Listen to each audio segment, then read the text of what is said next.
Ok, eu gostaria de introduzir aqui essa aula, essa apresentação do professor Mervyn Singer. O professor Singer é um professor de medicina intensiva do University College de Londres. É uma pessoa muito ativa nesse campo, reconhecido internacionalmente, né, como intensivista, né, em vários círculos, né, com a imensa produção científica nessa área, né, e o professor Singer esteve diretamente envolvido, né, no tratamento está diretamente envolvido no tratamento de casos no hospital do University College, que é um hospital muito importante no centro de Londres, né, é um dos grandes hospitais na região central de Londres, né, e que, evidentemente, afluíram, né, um grande número de pacientes com Covid e continua afluindo um grande número de pacientes com Covid.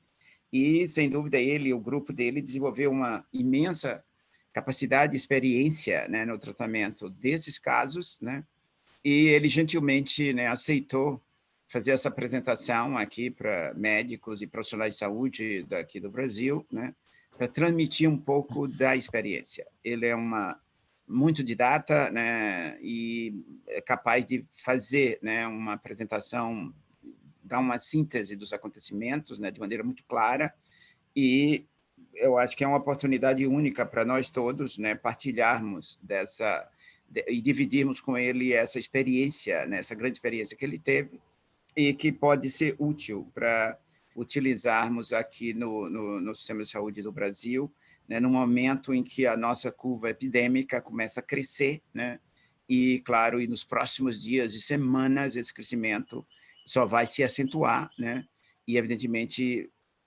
gerando imensa tensão, né, e pressão sobre o sistema de saúde, né, principalmente a parte de cuidado intensivo, né, e acredito que essa experiência que o professor Singer traz pode ser extremamente útil para todos nós, né, partilharmos e discutir com ele. A ideia é de que o professor Singer vai apresentar, é em inglês a apresentação, né, mas o Ricardo Salles, que é um cirurgião torácico, né, ele vai fazer uma tradução comentada, ele vai falar em blocos e ele vai fazer uma tradução comentada. No final, a doutora Celci, diretora do Hospital Couto Maia, vai fazer um curto comentário e contextualizar um pouco as questões locais, né? E depois se abre para o público, para os interessados fazerem perguntas e interagirem com o professor Singer. A gente espera mais ou menos 1h30 no total, essa apresentação, né? E esperamos que ela seja útil para todos nós. Eu quero agradecer aqui de todo o coração o tempo e a dedicação do professor Singer com essa tarefa, né? Ele, no momento que foi convidado, ele se prontificou imediatamente em fazer, né, como um ato de solidariedade, né, nesse momento crítico que todos nós vivemos, e ele traz aqui o seu tempo, sua experiência para dividir conosco. Então, eu agradeço em nome da Rede Covida, dos colegas, né, de todos envolvidos nessa promoção, né, agradecemos a colaboração que o professor Singer dá ao fazer essa apresentação. Então, eu passo a palavra para o professor Singer para começar a sua apresentação. Lovely. Thank you very much indeed, Professor Barreto, for your lovely invitation. And I'll share my screen. Oops. Lovely. Hopefully, let me just check. Can you see my screen? Yes. Perfect. Yes, lovely. So I'd like, first of all, to say hello to everyone in Bahia and elsewhere in Brazil.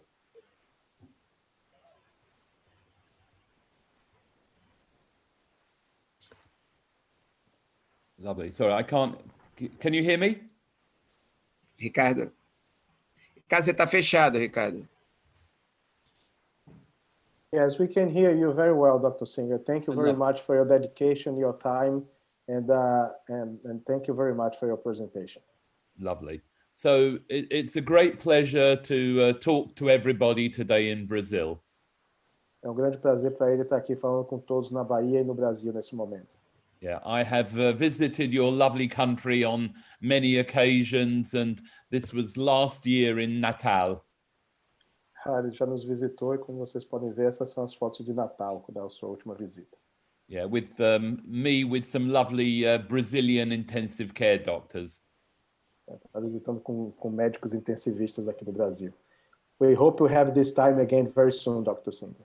That would be my wish too. Okay. Thank you. So this coronavirus is a very, very interesting clinical challenge. Esse é um desafio muito interessante, esse coronavírus, segundo ele. Yeah, this is a completely new disease, a new phenotype. We've not previously seen it. É uma doença nova com um fenotipo nunca visto antes, né? We still don't understand the pathophysiology, the role of the virus, adaptive immunity. Difícil de entender ainda a fisiopatologia, a terapia e que tipo de imunidade é possível se adquirir. And because it's new, we don't have a good evidence base upon which to base best treatment. Não sabemos ainda qual o melhor tratamento, certamente. And so there's no proven therapeutic that we know works, and there's no adjunctive therapy that we know is effective. Mais uma vez, ele reforça que não se conhece ainda nenhuma terapia efetiva ou nenhuma terapia adjunta que seja realmente efetiva contra o vírus. So these patients initially present with a type 1 respiratory failure and very often very severe hypoxemia. Os pacientes já se apresentam com um tipo 1 de insuficiência respiratória e com uma hipoxemia profunda. Sometimes the oxygen saturations are very low, in the 70% or even lower. Com a saturação que cai bastante, como vocês podem ver, até 60, 70. Though often patients tolerate these very low levels remarkably well. E os pacientes toleram esses níveis de saturação de forma surpreendente. It's like they've acclimatized at the top of a mountain. É como se eles estivessem se aclimatando a estar no topo de uma montanha, por exemplo. Generally, the patients present with single organ failure on presentation, lung failure. A apresentação inicial é de uma falência de um único órgão, a falência pulmonar. But we have seen some patients with a horrible encephalitis. Mas ele viu pacientes com encefalite, por exemplo. However, most other organs are normal. The circulation is normal, the kidneys, the liver, the blood lactate are usually all normal. Na apresentação inicial, a circulação é normal, os rins estão normais, o fígado e até os níveis de lactato e etc. The CT scan gives a characteristic progression. Initially, it's unilateral, then it becomes bilateral ground glass opacities, and then after 1, 2, 3 weeks to a consolidated picture, which is much more like ARDS, acute respiratory distress syndrome. Você pode ver que o começo é, em geral, unilateral e existe uma progressão, como visto nos slides, que a doença passa a ser bilateral no decorrer de 2 a 3 semanas, assumindo o padrão da síndrome de angústia respiratória do adulto, o padrão de ARDS. And the lung moves from a very compliant lung to a very stiff lung. Havendo uma progressão aí de um pulmão que no início é bastante complacente, até ficar um pulmão bastante duro com aspecto de fibrose. There's characteristic changes in the blood test. So they often have a lymphopenia, but they don't normally, at least in the early stages, have a high neutrophil count. O padrão inicial é de linfopenia, podendo evoluir aí para um aumento dos linfócitos na sequência. And the D-dimer level, a marker of fibrinolysis, often shoots up, but later on in the disease process. Existe aí um aumento do D-dímero, denotando um critério de fibrinólise no decorrer da doença. And other markers also go up. So we see high levels of interleukin-6, high levels of ferritin, high levels of troponin, B natriuretic peptide, lactate dehydrogenase. E depois os marcadores, eles vão progressivamente aumentando. Você vê nos slides o aumento da interleucina 6, aumento da ferritina, aumento da troponina, bem como do hormônio natriurético.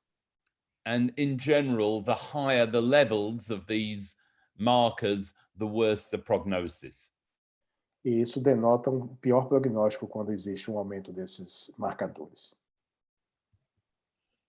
Also, there's a very high incidence of thromboembolic disease. This is a recent paper from the Netherlands where 31% have predominantly pulmonary embolism, but also deep venous thrombosis, other arterial thrombotic events, strokes, heart attacks, etc.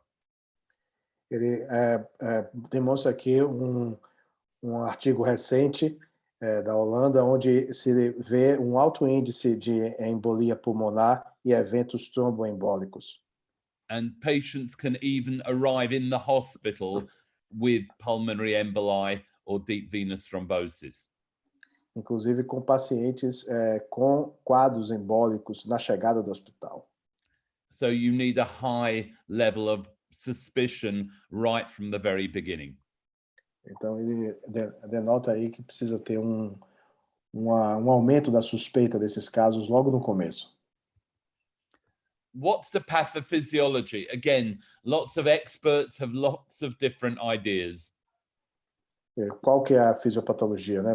Muitos especialistas com muitas ideias diferentes, e ele vai colocar aqui quais são.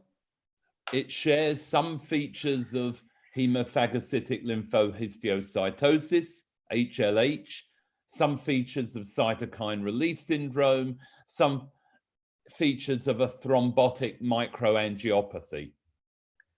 Veja que existem características aí de histiocitose, características de doença microangiopática trombótica, diferentes apresentações, inclusive com aspecto de linfohistiocitose hemafagocítica. Yeah, but to be honest, we still do not fully understand it. Para ser honesto, nós sinceramente não conseguimos entender o que acontece, né? There are organizational challenges and clinical challenges. Os desafios aí são tanto clínicos quanto organizacionais. I think it's fair to say in the United Kingdom, we weren't as prepared as perhaps we could have been for a pandemic. É justo dizer que também no Reino Unido não existia um preparo adequado para esse tipo de pandemia. Clearly, there's a concern about the risk to the healthcare workers. You know, there were memories of the SARS outbreak where in Canada, in Hong Kong, in Toronto, up to a third of the victims were healthcare workers. Todos temem, né, como aconteceu na epidemia de SARS em 2002 e 2003 no Canadá, Toronto, Hong Kong, onde 1/3 dos infectados eram trabalhadores da área de saúde. Então existe esse risco incerto do que pode acontecer com os profissionais da saúde. And as a result, there's a lot of fear. Então isso resulta, obviamente, em muito medo. Clearly, there's a balancing act of the socio-economic effects of locking down the economy, isolating people, versus the development of herd immunity, versus the risk of allowing it to become widespread, people dying, overflow, overwhelming intensive care units, ventilator capacity.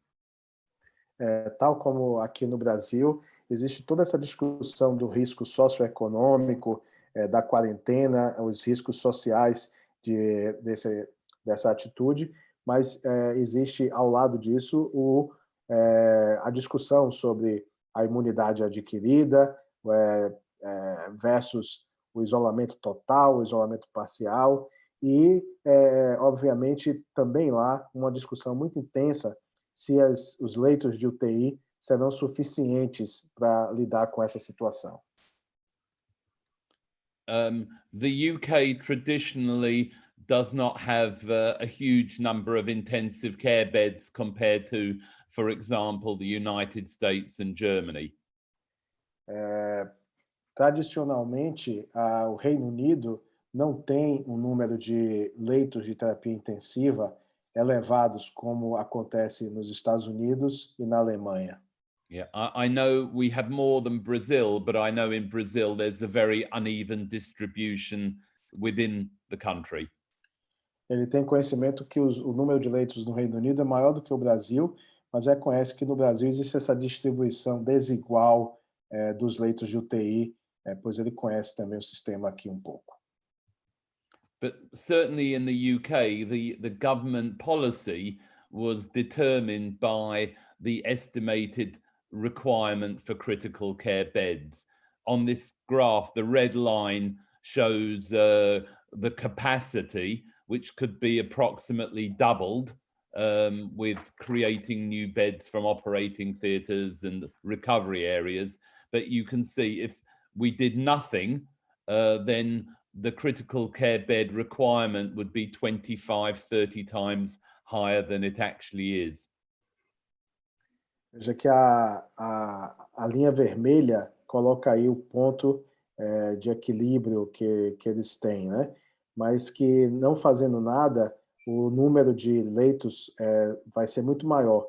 E que existe uma discussão de projeção para adaptar leitos de UTI no cenário inglês, com a utilização de leitos de enfermaria, a utilização de leitos outros diferentes da UTI para acomodar essa demanda. So the decision to lock down was based on modelling, and luckily London just about escaped. We were very, very, very busy. It's now, thankfully for us, getting quieter. But other, like New York, for example, suffered really badly. A decisão de realizar a quarentena e o lockdown, né, quer dizer, o fechamento, foi baseado em modelos. E ele fica feliz que lá houve um ajuste que conseguiu moderar a doença com um aspecto que ele considera diferente do que aconteceu, por exemplo, nos Estados Unidos, onde a doença tem uma progressão muito mais elevada. We had a bit more time.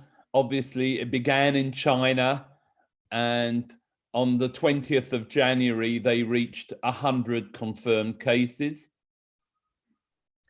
Ele teve mais tempo, né, na China, foi em 20 de janeiro, quando eles tiveram os primeiros 100 casos confirmados.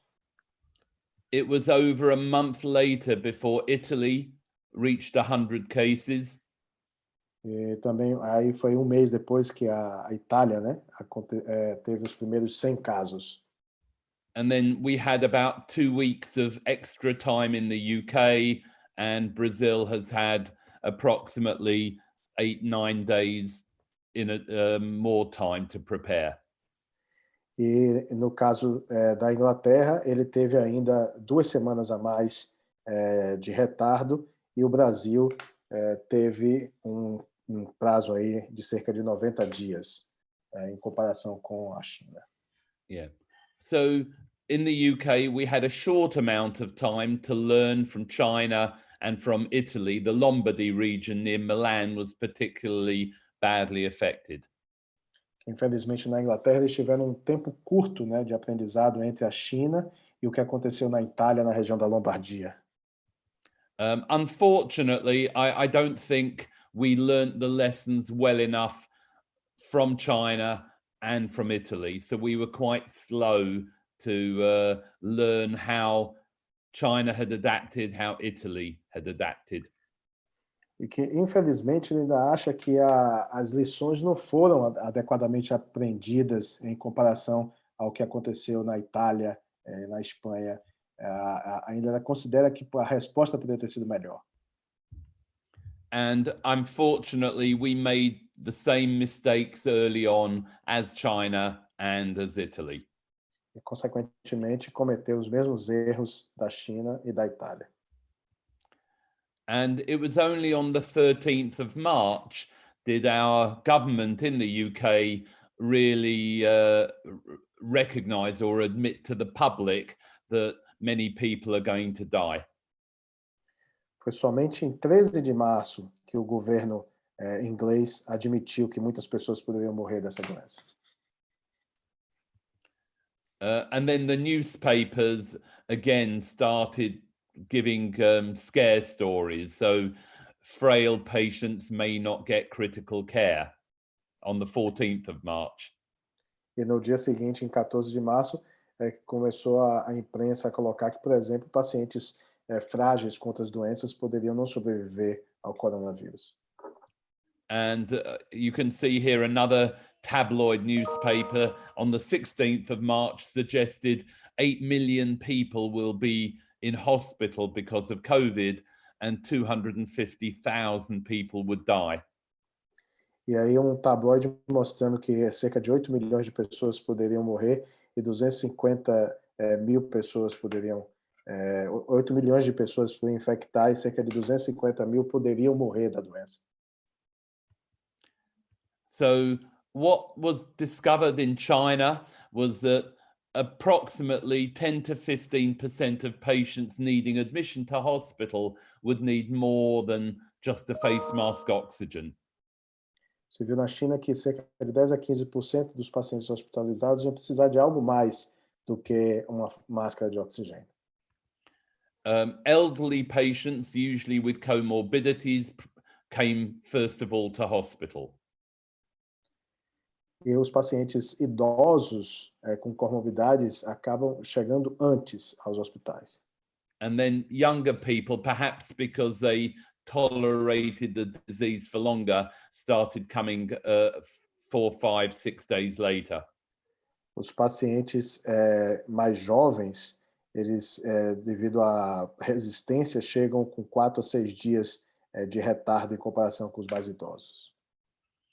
So in Wuhan, the initial response was to early intubate and ventilate their patients. A resposta inicial, no final de janeiro, foi em Wuhan, na China, de intubação precoce, seguida de ventilação mecânica. But very quickly, their intensive care resources were overwhelmed. Então, rapidamente, os recursos de UTI estavam sobrecarregados. The same happened in early March in Lombardy. Mesmo acontecendo no começo de março, aconteceu na Itália, a mesma coisa, as UTIs ficaram rapidamente sobrecarregadas. And the same happened in London in late March. E, em seguida, o mesmo acontecendo em Londres. So on the 21st of March, again, the headlines in a British newspaper, Italy in hell, Britain in weeks. Esses são as manchetes dos jornais naquela ocasião, que a Itália estava no meio do inferno. Será que a Inglaterra estaria nas próximas semanas na mesma condição? I wanted to know more information, and on the 5th of March, I wrote to a professor in China, an intensive care professor, who's called Du Bin, who is sent out by Beijing for any major disaster in China. He's sent out to coordinate the critical care response. O Dr. Singer, então, queria ter informação mais detalhada, por isso que ele escreveu para o Dr. Bin, colocando todo esse quadro drástico que estava acontecendo e fazendo várias perguntas para ver como que deveria ser a resposta adequada em Londres. Yeah. And I was worried that people in the UK were not talking enough to people in China. Eu estava preocupado se o pessoal de Londres não estava conversando muito, né, com o pessoal da China. And I asked him lots of questions, and one of them was, are you allowing non-invasive ventilation, high flow nasal oxygen?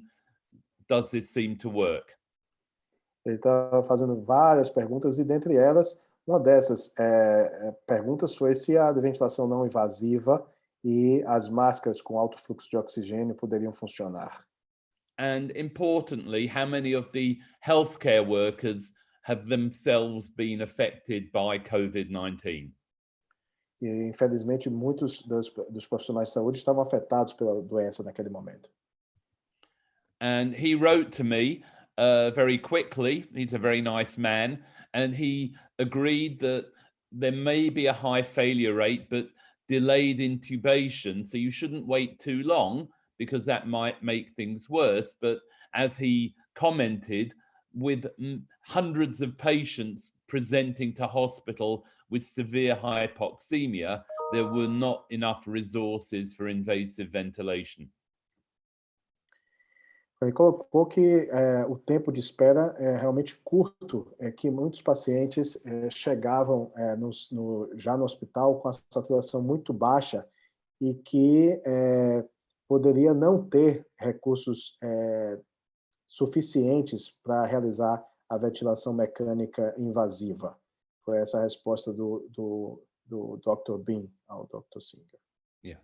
And as he said, non-invasive ventilation, high flow nasal oxygen are everywhere. Então, a resposta foi que a ventilação não invasiva e as câmaras de alto fluxo estavam, então, em toda parte, já que não havia recurso suficiente de ventilação mecânica. I wrote to him 2 days later because the advice in the UK was to intubate patients if they needed more than 4 liters a minute, which seemed a little bit excessive to me. Então, ele respondeu imediatamente, porque a informação que ele estava recebendo é que quando os pacientes requeriam mais do que 4 litros por minuto de oxigênio, essa já seria uma indicação de intubação que parecia ser muito excessivo, muito agressivo na opinião dele. And he agreed with me, and he thought, you know, that's crazy. And he said, yes, if the patient is struggling with non-invasive ventilation, there's a very high work of breathing, or they remain severely hypoxemic, those are the indications for ventilation. Pois então, ele concordou com esse questionamento de ser muito agressivo, porque ele acha que seriam os pacientes que tivessem com muita dificuldade, né, struggling com uma deficiência muito grande de tolerar a ventilação não invasiva, ou com a hipoxemia severa, esses é que deveriam ter indicação da ventilação mecânica, diferente da indicação tão precoce. When it started in Italy, again, I contacted many friends and colleagues in Italy for what they were doing to learn from them. Então veja aqui mais um cenário de colaboração internacional. Depois de entrar em contato com a China, ele fez o mesmo entrando em contato com a Itália. So this is from Professor Pelosi in the Genoa, a town in northwest Italy, and he sent me their algorithm, and you can see CPAP featured strongly as part of their management. Então essa é uma comunicação feita com Gênova, do Dr. Pelosi, mandou o algoritmo de tratamento, e vocês veem que a recomendação do uso do CPAP na Itália. And another friend of mine was one of the leaders in charge of the Lombardy region emergency department response. And he said, I spoke to him, I have no data, but I'm absolutely sure CPAP is the answer. Novamente, um colega da região da Lombardia responde que não tem nenhuma informação completa, mas que absolutamente o CPAP é uma resposta adequada. And so I also sent around a questionnaire to 8 colleagues in different parts of Italy, in Rome, Milan, Florence, Pisa, and got their replies. E ativamente ele foi mandando um questionário para colegas na Itália em diferentes partes, em Roma, Milão, Pisa, todos os lugares da Itália. Ele mandou um questionário e foi recebendo as respostas progressivamente. Because I did not want one opinion, I wanted multiple opinions to see if there was a consensus. Ele queria muitas opiniões para ver se havia consenso nessa informação dada pelos colegas inicialmente, né? And they had many patients in their hospitals, many patients in their intensive care units, but they were using a lot of CPAP, non-invasive ventilation outside the intensive care unit. Então, as respostas foram frequentes e que haviam muitos pacientes em vários lugares e que estavam todos utilizando recursos de ventilação não invasiva fora das unidades de UTI.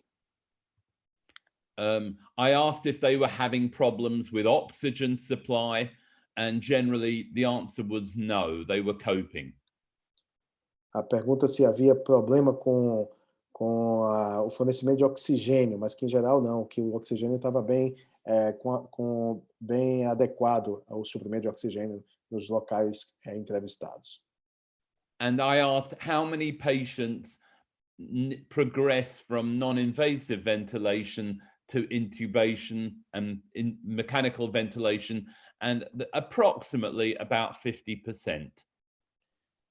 Que a progressão para a ventilação mecânica foi em torno de 50% nos questionários enviados, aproximadamente. So it means 50% were a failure rate, but on the other hand, 50% you could keep off a ventilator, which to me was a very important statistic. Que existe aí uma taxa de falência de 50%, mas que 50% fora do ventilador é uma informação importante do ponto de vista estatístico também. Because they were telling me that patients who were on a ventilator, to survive, you would need on average about 2 weeks of time on a ventilator. So that means the turnover of patients was very slow. Que o ponto de recuperação dos pacientes que vão para o ventilador, eles precisam geralmente de 2 a 3 semanas de tratamento intensivo. And importantly, none of them had seen any healthcare worker looking after these patients with non-invasive ventilation or invasive admitted as a patient themselves to the intensive care unit. Can you rephrase that? Basically, none of the doctors or nurses looking after patients with high CPAP, non-invasive ventilation, high flow nasal oxygen ended up as a patient themselves. Ok. Dado importante que ele está citando é que todos esses trabalhadores da área de saúde que estavam cuidando desses pacientes em ventilação não invasiva acabaram se tornando pacientes. Então, esse é um comentário relativo à questão do aerosol, né, que é o risco de contaminação dos profissionais de saúde. Ele não teve respostas aí que esses profissionais acabaram se contaminando, o que é uma informação boa. So learning from China, learning from Italy, this is my hospital in central London. We decided not to follow the national guidelines, but to learn from our colleagues in China and Italy. Então ele decidiu aí olhar menos para os guidelines que estavam locais e aprender com a experiência dos colegas da China e da Itália. Aí foi que ele desenhou esse protocolo. And so patients coming into the hospital, they had, if they were hypoxemic, an oxygen challenge of 15 liters per minute on a rebreathe bag, a non-rebreathe bag, and we looked at the oxygen saturation after 10 to 15 minutes. Na chegada, ele fazia um teste aí, um challenge de requisição de oxigênio, colocando os pacientes com 15 litros por minuto por 10 a 15 minutos, para poder ver como classificar esses pacientes na entrada. And depending on their response, we put them into a red pathway, an amber, orange pathway, or a yellow pathway. Dependendo da resposta, ele criou 3 códigos diferentes, como vocês podem ver no gráfico à direita. O código vermelho, o código laranja e o código amarelo. So if they went onto the red pathway, if they were very, very ill and needed intubation, if that was appropriate, we did so. Otherwise, we would try them on CPAP and after 15, 30 minutes, look at their response. Quando eles caíam no código vermelho, que é o pior, como vocês podem ver, com a saturação abaixo de 90%, obviamente alguns pacientes já estavam no ponto de necessidade de ventilação mecânica, mas aqueles que não estavam nesse ponto, havia aí uma tentativa de iniciar o CPAP com a pressão que está descrita aí abaixo. And if they failed, if they were not coping, we then, and there was a heavy work of breathing, we then decided whether or not we should intubate them early if they failed their CPAP test.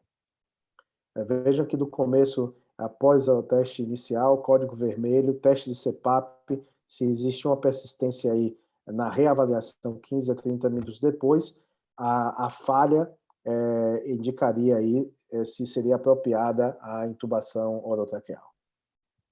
The amber patients, we would put on CPAP, look at them after an hour. If they were coping, we would continue them on CPAP. If they weren't coping, we would consider if they were appropriate for intubation and ventilation.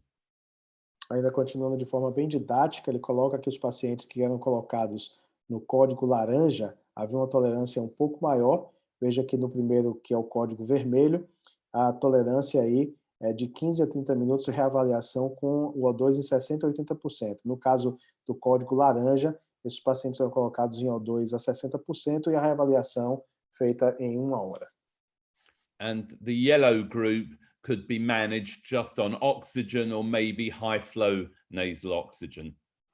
E o grupo que se comportou melhor com o teste inicial do desafio do oxigênio foi colocado como código amarelo, e esses pacientes poderiam ser conduzidos com a cânula nasal, com a oferta de oxigênio por métodos não invasivos continuamente. Yeah. And clearly the patients would be monitored, and if they improved or deteriorated, they could move into a different pathway. E com a monitoração contínua, esses pacientes são reavaliados para ver se havia uma deterioração. Observe no início que ele coloca como alvo de saturação de oxigênio em torno de 95% a 98% aos pacientes com pulmões normais, mas os pacientes que têm a COPD, a doença pulmonar obstrutiva crônica, o alvo de saturação é de 90% a 92%. I was just describing a little bit the difference if people has normal lungs and COPD disease previous to their entrance. Lovely, thank you. So the other thing we began early on was to try and increase the capacity within our hospital to offer CPAP outside the intensive care unit. E veio aí para aumentar a capacidade de oferecer essa ventilação não invasiva fora da UTI. Foi uma das ações principais.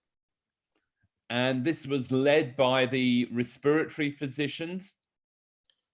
Isso foi liderado pelos médicos respiratórios, aí, os pneumologistas.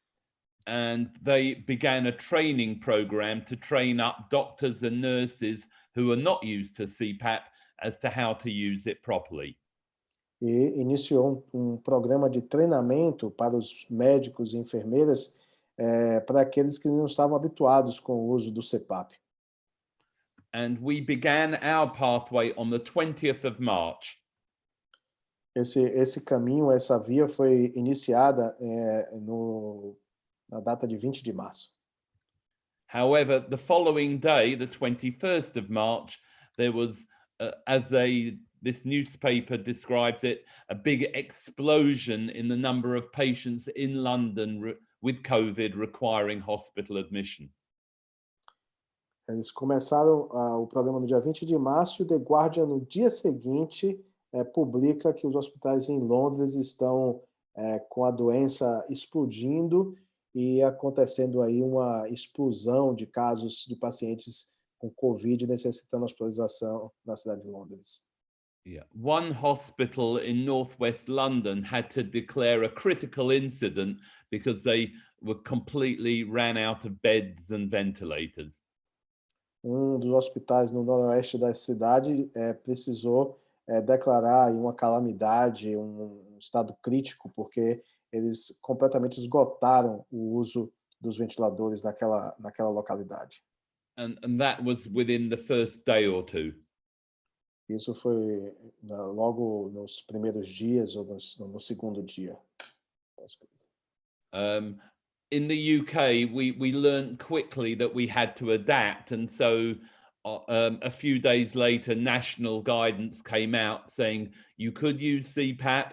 However, it was important to make sure the patients didn't tire out, and obviously, if they were comfortable tolerating CPAP and doing good progress, they could continue. Então, rapidamente o sistema teve que se adaptar, né? Que antes estava com o critério de intubação precoce e foram utilizando mais e mais a ventilação não invasiva, com todos os cuidados descritos anteriormente, para fazer se o paciente poderia ou não tolerar o tipo de ventilação não invasiva. And we in the UK have had 0 reports, like China and Italy, of severe infection in healthcare workers looking after patients requiring non-invasive ventilation. The healthcare workers wear PPE, the patients are cohorted together in separate areas, ideally negative pressure areas, but that's not always possible.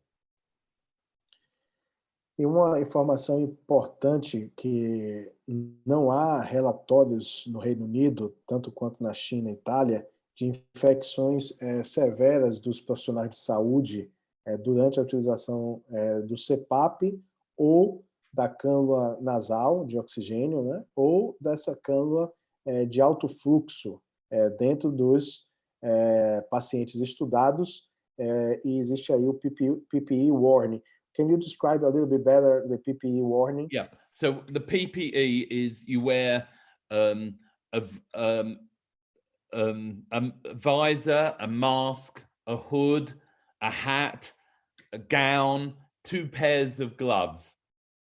Então, eu pedi que ele descrevesse um pouco mais a utilização dos equipamentos de proteção individual, visto que ele está relatando nenhuma infecção, ele coloca que é o uso do Google, os óculos, com a máscara, com o face shield, o plástico na frente, e também o gown, que é o macacão, né? a vestimenta apropriada. Então, com isso tudo, ressaltando que os cuidados aos pacientes foram feitos dentro de uma recomendação adequada do uso de EPI. EPI is PPE in português, doctor. Thank you. EPI. We did some environmental screening in our CPAP ward and we found no airborne virus. So that is also encouraging. Isso é interessante, que ele fez um screening, uma triagem ambiental nessas áreas, nesses corredores onde o CPAP estava sendo utilizado, e não se detectou nenhum airborne virus. Afterwards, we'd like to know a little bit better what is the environmental screening that you did so far. Well, they did air sampling and they did sampling from keyboards and rails. So they found some virus on like keyboards, but nothing in air sampling. Interessante. Ele colheu, então, amostras do ar e amostras dos teclados dos computadores. E nessas amostras do ar, em poucos se detectou vírus nos keyboards, nos computadores, mas em amostras do ar não foi detectado nenhuma contaminação viral. And my opinion, and again, many hospitals in London also, and in the UK, like in Spain, in Italy, China, basically moved to using these non-invasive devices to try and spare ventilator capacity.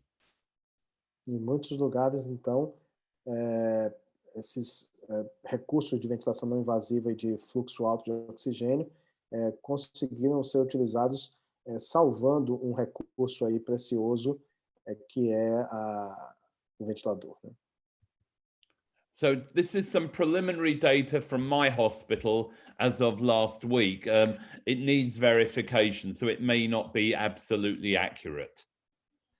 Esses são os dados preliminares do hospital, que ele faz parte, do University College London, que são dados ainda não tão completamente fechados, mas foram admitidos esse número de pacientes descrito, 839. So as you can see, just to our hospital, we had admitted 839 patients. Só no hospital dele, esse número de pacientes, de 839. And 133 had CPAP. Com 133 indo para o CPAP. 28 had progressed to mechanical ventilation. A progressão para ventilação mecânica em 28. Yeah, some of whom have died. Com a evolução desfavorável com morte em 32. 32 patients had died with CPAP as a ceiling of care, so they were not appropriate for invasive ventilation. Can you say again? Sorry about that. So 32 patients had a ceiling of care with CPAP. So in other words, they were not suitable to be intubated. Ok. Desses chegaram a teto de cuidado, mas que eles não tinham critério para intubação. But 34 had gone home, 29 were improving and on their way home, and 10 were still on CPAP. E desses outros, 34 foram para casa, 10 ainda em CPAP e 29 estão com máscara de oxigênio ou prontos para alta. And we have, as of last week, intubated, ventilated 92 patients, of whom 54 we had taken from other hospitals in the area who were overloaded. So we still had capacity to take other patients who were mechanically ventilated. Dos demais pacientes, 92 pacientes foram para o ventilador, incluindo aí a necessidade de 54 serem transferidos, né? And as you can see, 24 had died, but many were still remaining, 61 were still being ventilated. Houve aí esse número de mortes de 24, mas ainda 61 ainda na requisição, precisando ainda do ventilador. And in fact, I was involved with our engineers and with Mercedes Formula One to redesign an old CPAP device to increase our capacity. O Dr. Singer está citando que ele participou aí do desenvolvimento junto com profissionais da Mercedes, da Fórmula 1, procurando fazer novos equipamentos de ventilação com pressão contínua, que é esse aparelho que está mostrando aí, que é CPAP desenvolvido pelo grupo dele. Yeah, and very impressively, from having the idea to getting the devices made by Mercedes Formula One to getting regulatory approval to trying them on our first patients, 2 weeks. Uau! Quer dizer que teve uma coisa impressionante, que o equipamento desenvolvido aí pela Fórmula 1, pela Mercedes, teve uma aprovação regulatória dentro do sistema num prazo de 2 semanas, o que é realmente impressionante. Yeah, and they very, very impressive. And you can see that they've actually made, in a further 2 weeks, 10,000 devices. Nas primeiras 2 semanas, eles fizeram aí cerca de 10.000 aparelhos. Very impressive. Yeah, indeed, indeed.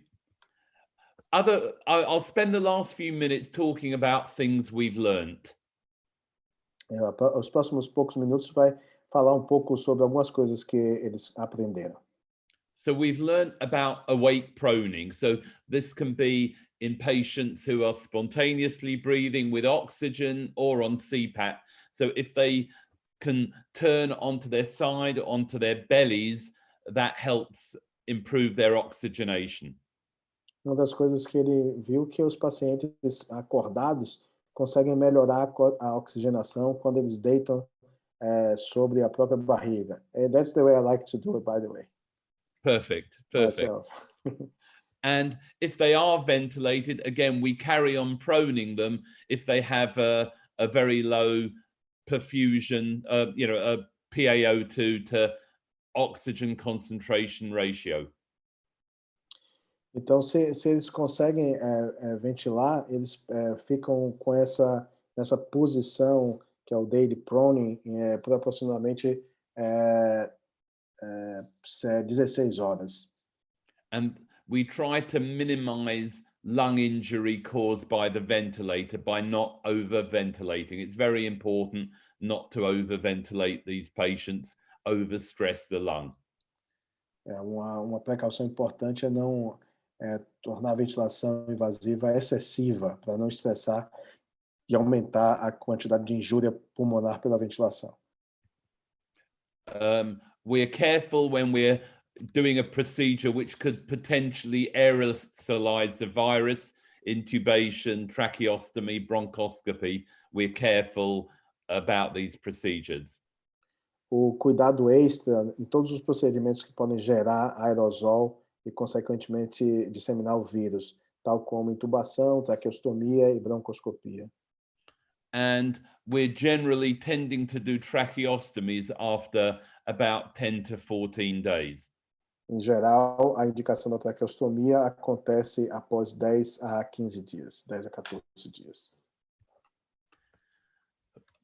Sadly, a proportion of patients develop very stiff lungs. There's a very high incidence of renal failure, and obviously, as with any sick patient, the risk of co-infection or secondary infection.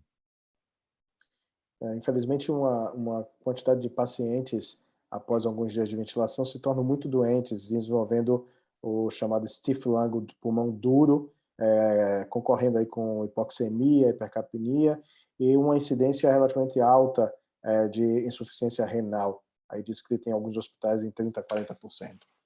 Yeah. With infection, it's clearly difficult to clinically diagnose it because in this viral disease, often the CRP goes up high, the temperature goes up high, the neutrophil count goes up. So standard things we look for are often, maybe false positives in terms of new infection. É difícil você fazer aí um escaneamento dessas infecções secundárias, porque todos os parâmetros que normalmente são colhidos, a leucograma, a febre, todos os parâmetros clínicos laboratoriais estão alterados, levando aí uma confusão grande no diagnóstico. So we do not use prophylactic antibiotics at all, but we're just treating on need or when there's a good evidence of a bacterial infection. De forma geral, eles não estão utilizando antibiótico profilático, mas utilizando a terapia antimicrobiana conforme a necessidade, conforme o diagnóstico de novas infecções. So if we do regular monitoring for bacteria, fungi. Faz uma monitorização regular para a infecção bacteriana e fúngica. And if we see the white count and the CRP going up without the other markers, the ferritin, the D-dimers going up, again, that's more suggestive of a secondary infection. Se ele vê aí aumento isolado do leucograma sem os outros marcadores acompanharem, isso é um indicativo maior de que há uma infecção secundária a bordo. Yeah. Because we don't understand, because a lot of patients have got arterial and venous thrombi, we're giving high dose prophylaxis. Nobody knows the optimal regimen yet. Should you be even more aggressive? Should you give full dose? But people have reported bleeding. And so you have to reach a balance between enough anticoagulation, but not too much. Existe aí uma discussão grande sobre a quantidade de anticoagulação, de que forma esses pacientes devem ser anticoagulados, porque existe uma incidência grande de eventos trombóticos, mas é claro que existe também o risco de sangramento. Então, a tentativa é fazer o balanço entre o muito e o pouco para poder dar a anticoagulação adequada, mas que ainda não existe uma regra estabelecida no grupo. So we, in our hospital, are using high-dose prophylaxis for everybody. However, if they have a proven DVT or pulmonary embolus, we're obviously giving full anticoagulation.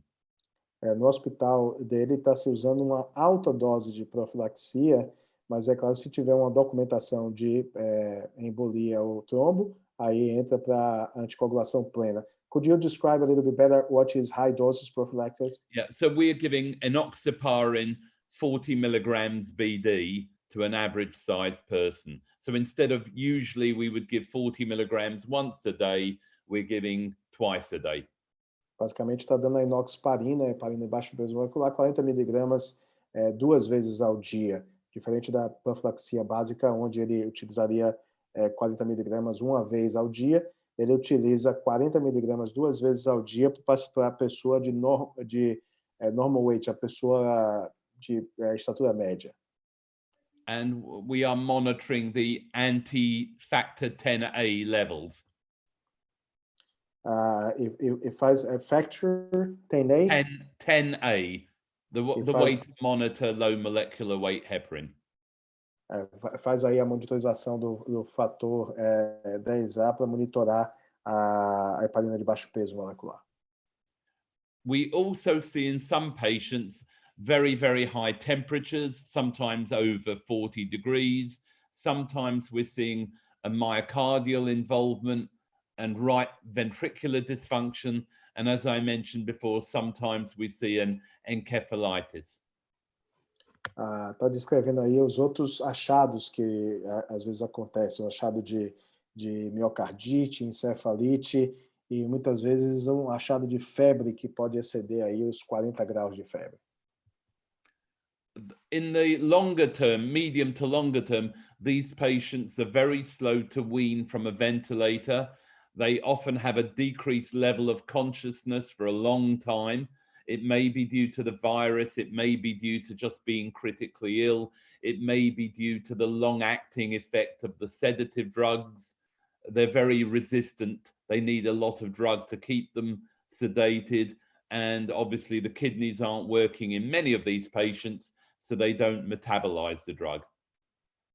É que percebe que aí no curto, no médio e longo prazo, os pacientes são lentos de desmamar dos ventiladores, existe aí uma queda do nível de consciência que persiste, e a discussão se isso acontece por encefalopatia crítica, por injúria viral, ou se são efeitos tardios das drogas sedativas, ou mesmo um efeito aí relacionado a dano renal.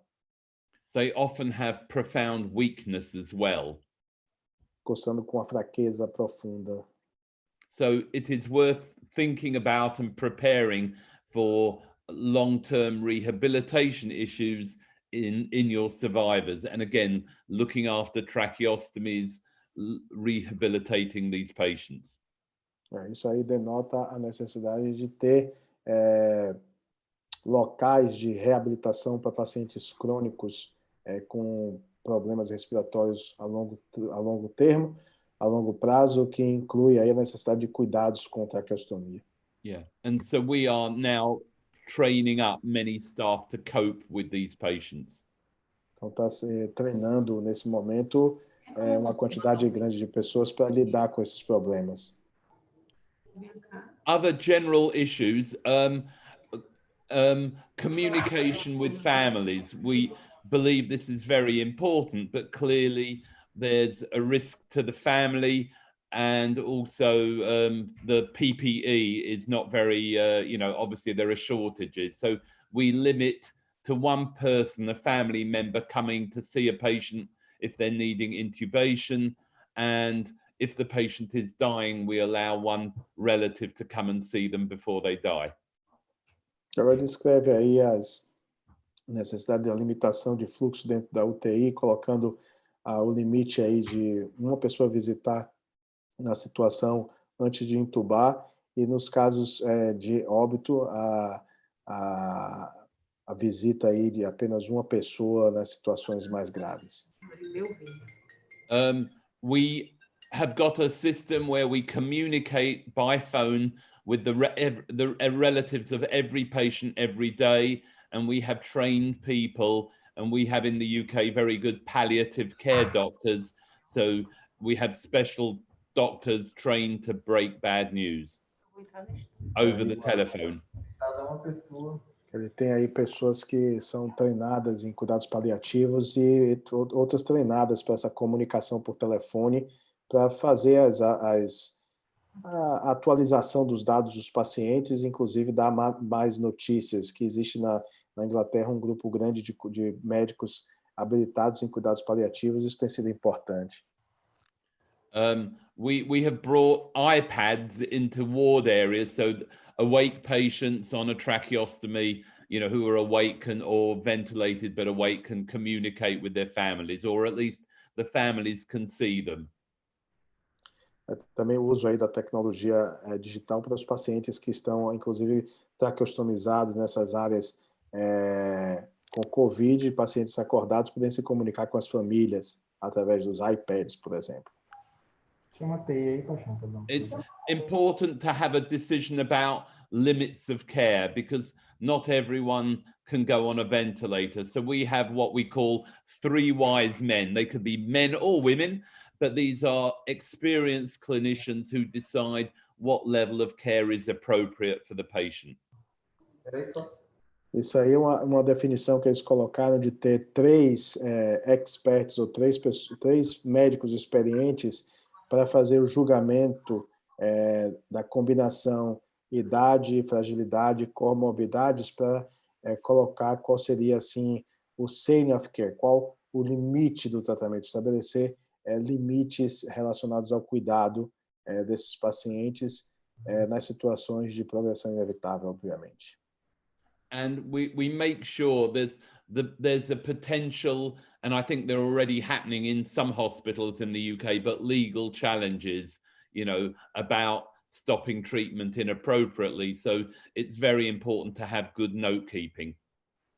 E aí ele ressaltando, obviamente, a importância do prontuário, a importância de notificar e descrever tudo como um potencial risco aí para recursos legais, né? Questionamento da interrupção do tratamento, quais foram os parâmetros. Aí, obviamente, ele está falando sobre a distanásia, sobre outras situações onde o término do cuidado deve ser determinado por um grupo de pessoas, mas que isso tudo tem que estar muito bem documentado para evitar problemas ético-legais no futuro. Yeah, I don't know about Brazil, but in the UK, the government would not publicly admit that there was rationing because of shortages of equipment and beds. And so, unfortunately, the onus is on the hospital because the government didn't want to take the responsibility. Essa é uma discussão, eu diria aqui que crítica. I'll translate a little bit longer this one. Ele diz que no Brasil não sabe quais são as implicações com relação a essa deficiência com relação a equipamentos e etc., mas que na Inglaterra fica muito a cargo dos hospitais como se comunicar com a população e como também, eu diria, admitir o risco de que não tem equipamento, que em geral o governo não interfere muito ou não publica de forma explícita que existe uma deficiência em equipamento e que acaba ficando muito na mão dos hospitais como se comunicar com famílias e como estabelecer os cuidados diante de uma possível deficiência, e que ele interroga um pouco como isso seria no Brasil. I think this will be an interesting discussion to have with Dr. Celcin on this in a little bit. Yeah, pleasure. Other problems, it's an intermittent lack of having appropriate PPE. Outros problemas aqui que a gente também vê aqui, né, a falta de equipamento apropriado, de equipamento de proteção individual apropriado, né? Yeah, because you need millions and millions of items per day.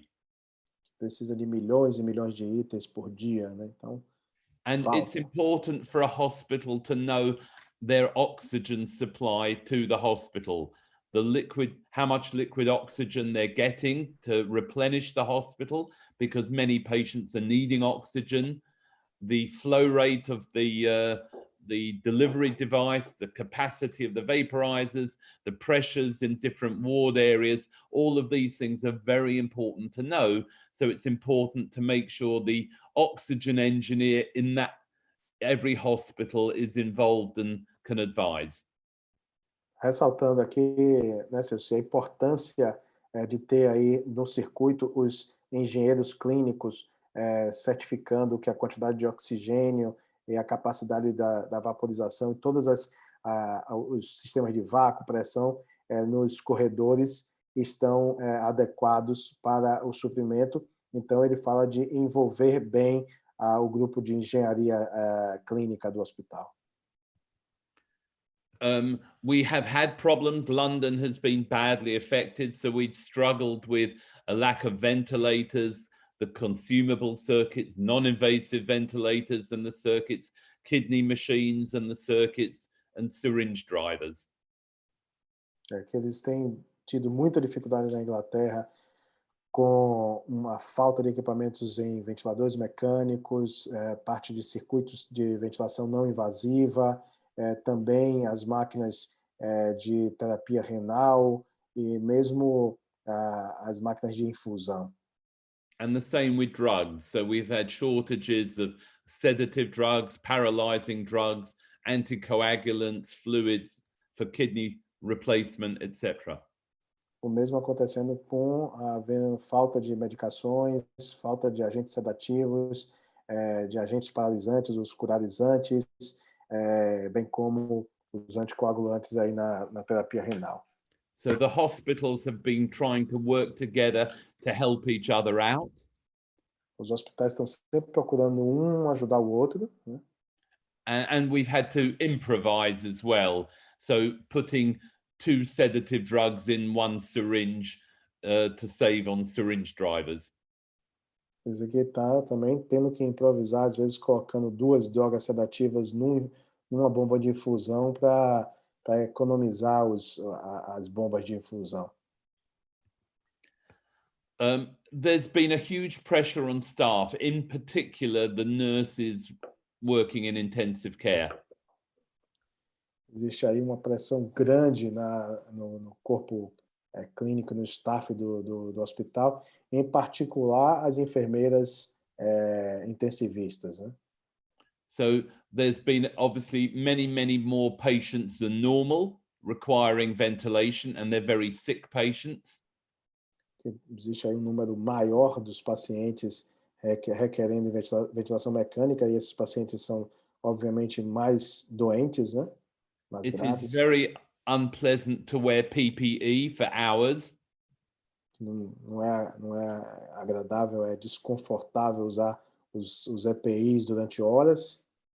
We've had 20 to 25% of our staff being absent because they are COVID positive themselves or having to self-isolate because their family members have it. Ela colocando aí que 1/4 dos profissionais com ausência, necessitando aí isolamento porque eles foram infectados ou os familiares, né? And there's a major impact on them psychologically, physically, and it's important to say it's a marathon, not a sprint. You have to be prepared for weeks and weeks and weeks. That's true. Colocando que aí existe uma visão que é importante citar, que isso não é uma corrida curta, mas sim uma maratona, que o sistema deve estar preparado para várias e várias semanas, não para uma corrida curta, mas para uma maratona. So we have brought in other teams around from not intensive care to help. We have proning teams for awake patients, intubated patients, an intubation team, a vascular access team, and nurses and doctors coming in to help our staff in the COVID wards and the ICU. Isso aqui tem vários times sendo treinados times treinados na posição prona, times treinados para ventilação, de outros tipos, times treinados para os acessos vasculares, para as questões relacionadas à doença vascular. Enfim, existem diversos times treinados e em treinamento nas situações dos convidados, né?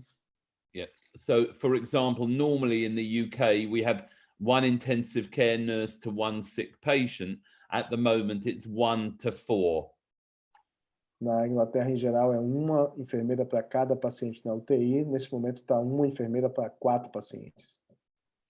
So it's important to maintain morale in the unit. And we have been very well supported with free food, free drink. There's a lot of public support. We get sent pajamas and perfumes and washing up, lotions and soap. And it's been very gratifying. Citando a importância, Celso, de manter a moral do grupo, né? Onde eles estão sempre com bom suprimento de comida, bom suprimento de bebidas, o suporte da população aos profissionais de saúde, distribuição de pijamas, procurando agradar e ter um grupo de profissionais da saúde bem assistido e com suporte do público e com suporte da sua moral para manter o trabalho em dia.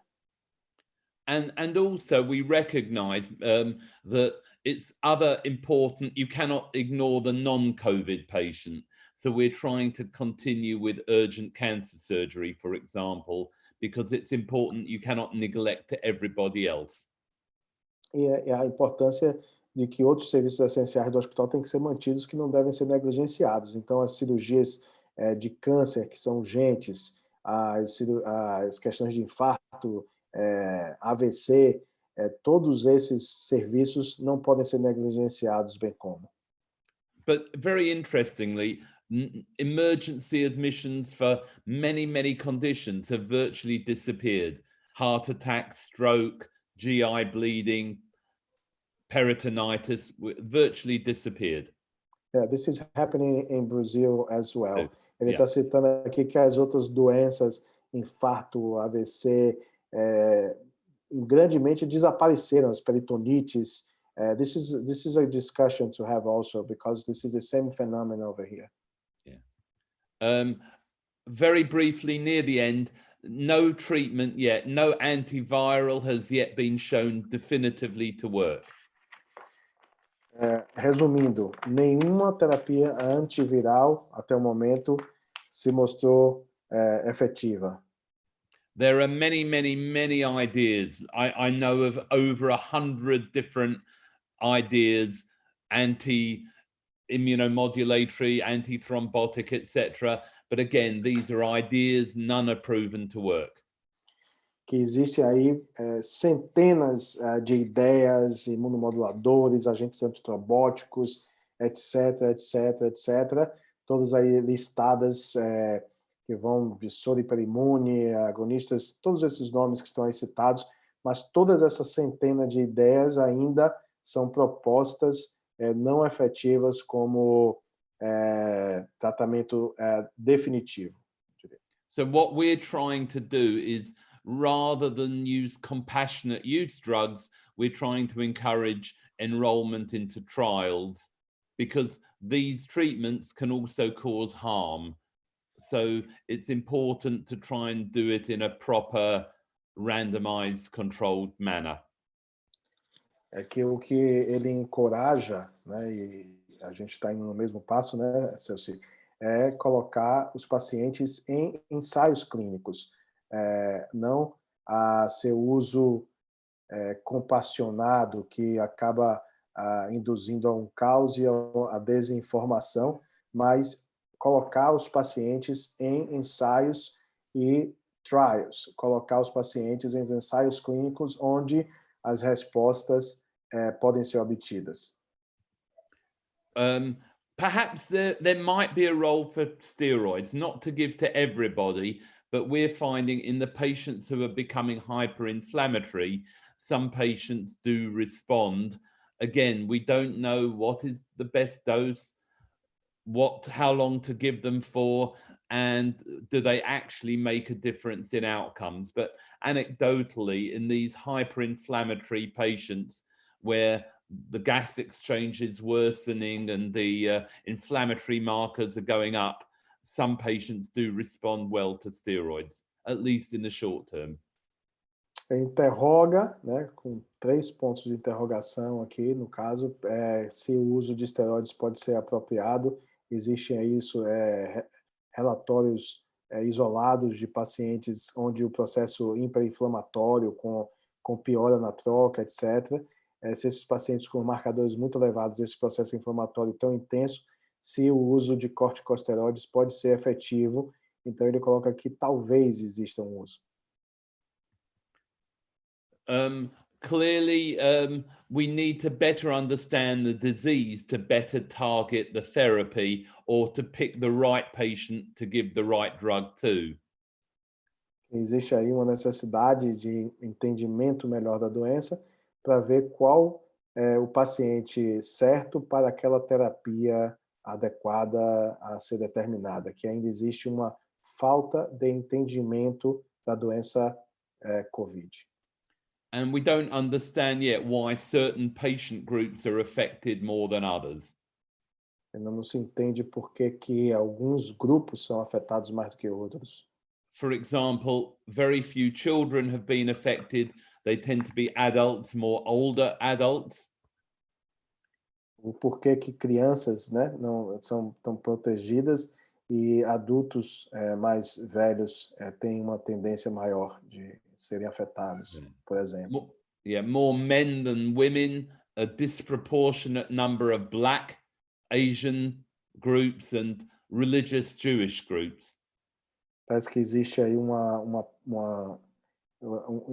existe sim uma proporção maior de homens do que mulheres sendo afetados e uma propensão também à infecção de negros e populações judaicas na experiência deles. Yeah.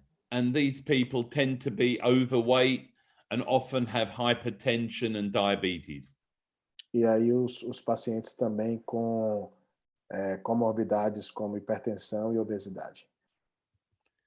I would like to say thank you for listening and a big thank you to Ricardo for his wonderful translation. Thank you. Ele está agradecendo e em especial a tradução. Thank you very much. I'm so grateful. I'm learning a lot. You know that I'm not an expert. I'm a thoracic surgeon. I'm here doing my role as a citizen to try to help the population, Dr. Singer. Estou dizendo aqui que eu, como cirurgião torácico, eu não sou especialista, mas estou aqui fazendo o meu papel de cidadão, procurando traduzir não somente para os profissionais da saúde, mas para a população em geral, o estado atual dessa doença. E eu quero, nesse momento, agradecer ao Dr. Maurício e o grupo pela oportunidade de aprendizado que eu estou tendo. Dr. Maurício, agora acho que a gente pode abrir para o debate. Eu queria sugerir ficarem livres para falar em português. Celci, primeiro é Celci, os comentários de Celci.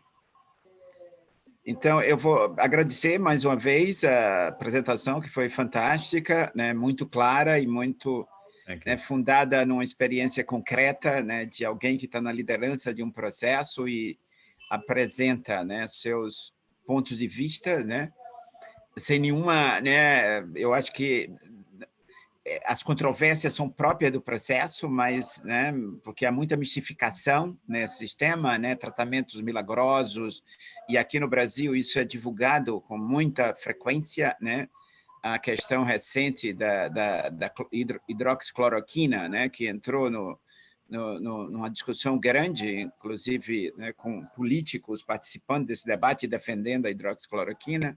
Então, eu acho que esclarece, né, a ideia de que precisamos de tratamentos, mas precisamos testar esses tratamentos, né? Mas vamos passar para a Celci, para alguns comentários. Aí, Celci fala em português, Ricardo traduz para o inglês, né, Ricardo? Então, claro, seu papel continua como tradutor. Eu quero deixar à vontade para a gente ter essa discussão em português. E eu também estou muito curioso de ouvir a Celci, porque, obviamente, aqui na cidade de Salvador, o Coto Maia, como a nossa instituição de referência, acho que ouvi da Celci o momento atual da doença no hospital, em face de tudo que o Dr. Singer nos colocou. Eu também quero ouvir muito a Celci de qual a situação atual no sistema público. Celci. Então, Celci will talk a bit on the situation in Salvador, in particular in the Cotomayor Hospital. Yeah, it's a few minutes only to comment. Oh yeah, then, no, please. Then you create a discussion if you want to comment later, and then you open if there is some question from the audience. Okay. Perfect. Okay. Primeiro, eu queria agradecer muito ao professor por essa excelente exposição, agradecer ao professor Maurício por ter nos dado essa oportunidade de fazer esse contato. I just say thank you for the professor and especially for Dr. Mauricio for the opportunity to have this contact with you, Dr. Singer. Pleasure. Thank you. Dizer que o nosso hospital é um hospital centenário, coisa que não é muito frequente aqui no Brasil, foi inaugurado em 1853, mas que há 2 anos quase, nós estamos numa sede nova e que isso tem facilitado muito a nossa vida em termos do que o senhor falou, da questão de gases e tal. Nós tínhamos... Você tem que falar para ele traduzir. Então Não, pode falar um pouco, eu estou anotando, viu? Você tá anotando, eu estou anotando e aí eu traduzo em box. Bom, nós éramos um hospital de doenças infecciosas, então não temos esse problema com as outras doenças, tipo infarto, trauma, cirurgia, mas tínhamos pacientes, a maioria com AIDS, pacientes com meningite e outras doenças nossas, como calazar, por exemplo. Esses pacientes todos foram transferidos para uma outra unidade da rede da Secretaria de Saúde. Dr. Celci, as the director of Cotomayor Hospital, he's mentioned the one important thing here. This hospital was founded in 1853. It's a hospital that has more than 100 years and is fully dedicated to infectious disease. It's our main reference in the state and also in Brazil, one of the main hospitals for infectious disease, which makes the hospital fully dedicated to infections. There is no other major issues related to trauma or MI or strokes, but have several patients with AIDS and with tropical infectious disease. All these patients, they were transferred to another institution. And it's a hospital, is a very traditional and old hospital in Brazil, but 2 years ago, there was completely renovated. So this is a brand new facility, but in a hospital that has a tradition to exist for more than 100 years. So far, there is no problems with the facility in terms of structure. Good. The oxygen and the supplies are doing well, but she's continuing saying what's the situation now. Okay, that's it. Entretanto, foi nos dada a missão de transformar um hospital que tinha 20 leitos de UTI em um hospital com 90 leitos de UTI. E para isso precisou fazer uma ampliação dessa rede de gases e da parte elétrica. One important thing that in the beginning, the hospital was opened with 20 beds for ICU care. And for the situation with the COVID disease, they were asked to increase the number of beds from 20 to 90. And that's what they're doing. The supplies of oxygen also is increasing, and they did this renovation to get the more strength to the problem. Good. Yeah. And you will need the staff as well. E ele está falando que, obviamente, também vai precisar do pessoal, né? E aí, com esse aumento, o pessoal também tem que aumentar, né? É isso que eu vou falar agora. Então, nós estamos, no momento, com 50 leitos de UTI, 10 pediátricos, 40 de adulto, e mais 50 leitos de enfermaria para Covid. E vamos, nos próximos 15 dias, provavelmente, inaugurar o restante dos leitos de UTI, mais 40 leitos de UTI. Óbvio que estamos tendo muita dificuldade com a questão de pessoal especializado, intensivistas, principalmente, mas também o pessoal de enfermagem e de fisioterapia. In this moment, they have 50 ICU beds. 10 of those are dedicated for children, and there are more 50 beds in the ward outside the ICU, and they are getting ready in the next couple weeks to have more 40 ICU beds. And it's true what you mentioned, it's extremely difficulty to have the staff specialized on the ICU, not only nurses, but also physicians, intensivists. Yeah, absolutely. So we are bringing in, we even have surgeons coming in. Quem está colocando que inclusive tem cirurgiões que estão entrando no circuito. So I'm a surgeon, so yeah, exactly. I'm here. Então, and, I was clinical a few days ago, and I had an obstetrician working with me. Ele estava na clínica e estava inclusive obstetra trabalhando com ele, né? Nós atendemos, desde o dia 23 de março, nós estamos dedicados ao atendimento de Covid e atendemos desde lá 1.114 pacientes com síndrome respiratória aguda grave. E 296 foram internados. Quer falar, Ricardo? Yes. Since March 26, so far they had about 1,200 individuals that came to the hospital with respiratory distress. And of those, 296, they were hospitalized. I'll ask how many in the ICU. Quantos na UTI desses? A maioria foi na UTI. Eu não sei, eu não tenho esse número aqui exato, mas a maioria foi UTI. The majority went to the ICU. The majority of these 296. E eu aproveito para fazer uma pergunta ao professor a respeito disso. Nós temos tido uma confirmação de Covid em cerca de 39% dos pacientes internados através do RT-PCR. E dividimos os pacientes entre os Covid positivo, o Covid negativo com quadro clínico e radiológico muito sugestivo e o Covid negativo com quadro clínico e radiológico pouco sugestivo.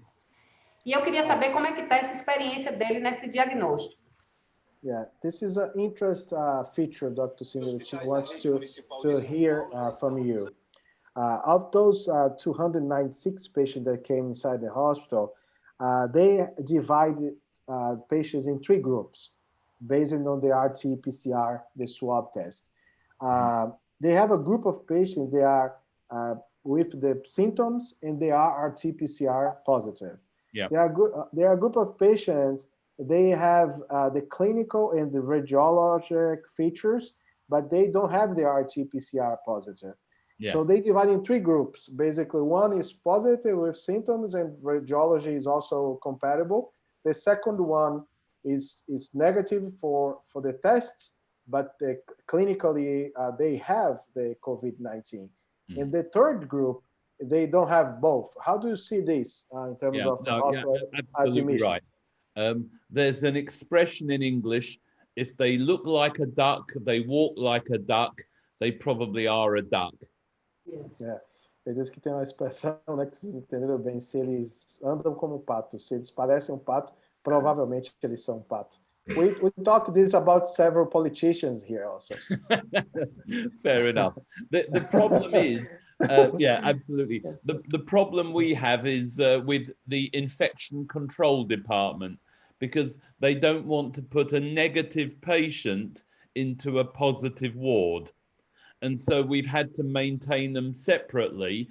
Often the second or third swab comes up positive, and then they can be treated as COVID positive. But we're finding the RT-PCR is not as good from a throat swab or a nose swab compared to a lung. So we often have repeated samples being negative, and they have to be treated in side rooms or in separate areas. So it does create a problem. And she mentioned they had 39% the positive rate what is your rate? Yeah. Ours is a bit higher. We've had probably about 70% on the first swab, and about probably another 20% on later swabs. But we have some that have gone through their whole illness with a negative swab. Então ele está mencionando isso, que tem de fato a mesma questão lá, mas que eles têm que dividir por questão de não saber, né, se o paciente é negativo ou não. Então eles dividiram em setores diferentes, mas o índice de positividade dele é maior, né, em torno de 70%, é o que ele está colocando. Mas que existe também essa mesma dificuldade, mas que por questões decididas pelo grupo de infecção, tiveram que colocar os pacientes separados pela questão da dúvida, mas na repetição do swab, eventualmente muitos se tornam positivos na sequência. Nós estamos fazendo o RT-PCR na secreção traqueal. Isso tem ajudado a aumentar um pouco essa positividade. I said that they take secretions, tracheal secretions, to do the RT-PCR, which is increasing a little bit the positivity. Yeah, the virus concentrates more in the lower respiratory tract, absolutely. Okay. Com a concentração maior.